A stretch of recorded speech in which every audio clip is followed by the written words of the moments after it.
Hi everyone, welcome to Suresh Techs. If you are visiting our channel for the first time or if you haven't subscribed to our channel, please do subscribe Suresh Techs. So in our previous tutorial we looked at HTML ID attribute. So and in this tutorial we will look at iframes. So what do you mean by an iframe and what is the use of an iframe element? So iframe is used to display a web page within a web page. For example, let me create a project. So I have an HTML element and I'm going to close this element, and inside that I'll have a body element. Let me close this body element and I'm going to keep an header, say Suresh Text. Okay, this is working fine. Let me save this as iframes.html and I'm going to change the save as type to HTML. Now let me open this in Chrome. Okay, iframes is here, right? If you open this in your Chrome, it will just display Suresh Text.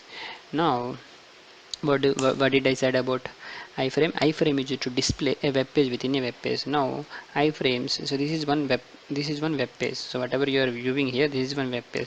Now if you want to display another web page inside this web page, you have to use a concept of iframe. So you have to specify iframe followed by an src.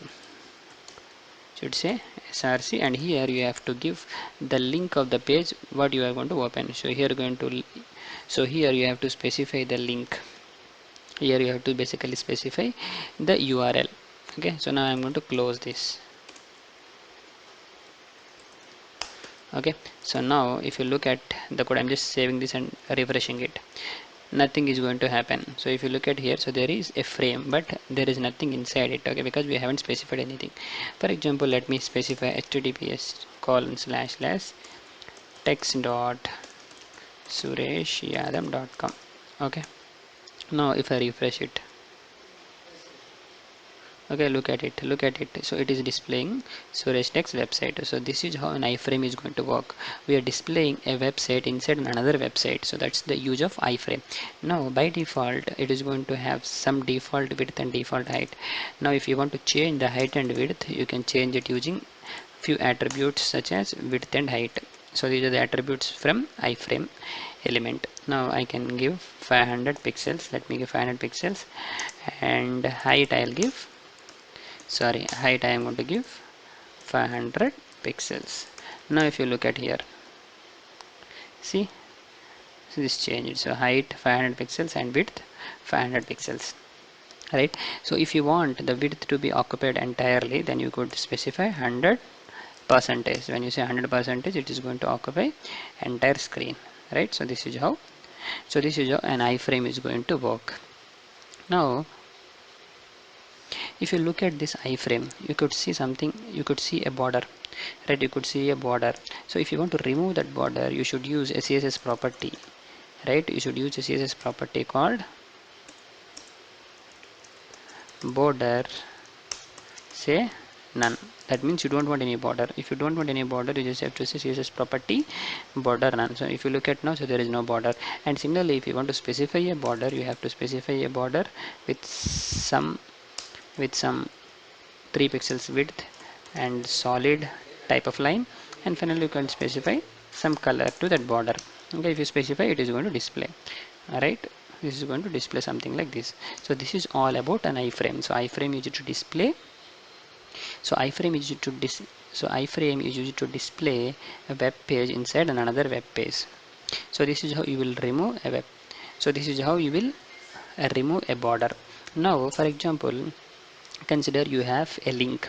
So we looked at HTML hyperlinks, right? So consider you have a link, okay, and you have a link and you have h reference. You have an h reference of something like google.com, okay, https colon google.com, okay, and similar. So this is your h reference. Now I'm going to close this and I'm going to google.com and I'm going to close this, right? If I refresh it, it looks something like this. So when I click on this, it opens, right? It is going to open. Now if I specify the target as underscore blank, where does it opens? It opens in a new tab, right? This we had seen in our previous tutorial. Look at here. So it is going to open in a new tab.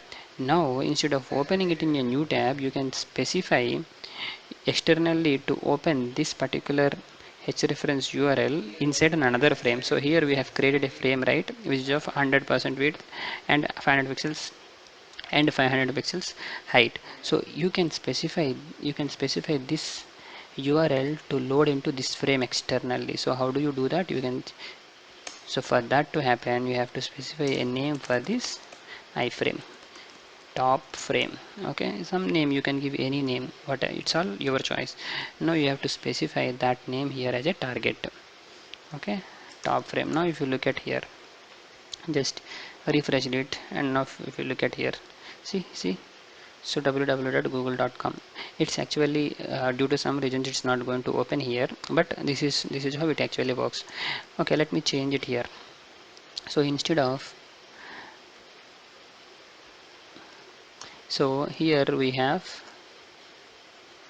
for instead of this src, I'll not keep anything here. Okay, for now I'll not keep anything here, and here I will try to keep https://